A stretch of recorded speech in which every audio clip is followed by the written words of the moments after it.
Now, why did Jesus Christ take flesh? Why did God come to save us in this way? There's 4 reasons that God took flesh. The first reason, to save us from our sins, to redeem us.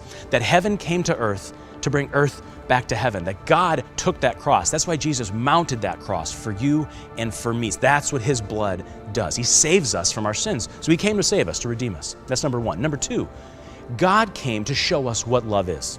That love is more than a feeling. Love is more than an idea. Love is more than a song lyric. That love requires sacrifice, that love thinks about the other, that love works for the other's salvation. And God showed us in the flesh what love looks like. The third reason Jesus took flesh is to model holiness for us, to show us what it really means to be holy, that holiness is living and breathing and active, that holiness serves. Jesus takes a basin and a towel and he washes the feet. Jesus heals the blind. He reaches out to people that no one else would reach out to. Jesus teaches us what holiness really looks like in the flesh every day.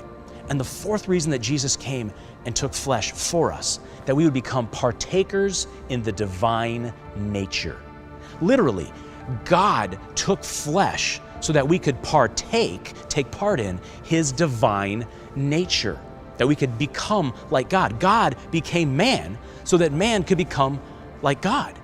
Think about that for a second, that we have a God who loves us so much that he wants to give us his divine life that we call grace. You know, St. Paul had a very interesting word he used for grace in the New Testament. It was charis, C-H-A-R-I-S, charis for grace. And if you look at the word Eucharist, you'll notice that this is how God puts his grace, his life inside of us, the Eucharist. At every single Mass, heaven comes to earth to do what? To save us, to love us, to model holiness, and to allow us to take part in God's divine life. These are deep mysteries. Deep mysteries only made available because of the priesthood. Deep mysteries only made available because of God's grace. And you might say to yourself, why? Why would God go to all this trouble? Why would God come to us in the flesh? Why would God come to us under what looks like bread and wine? Why would God do this? Exactly.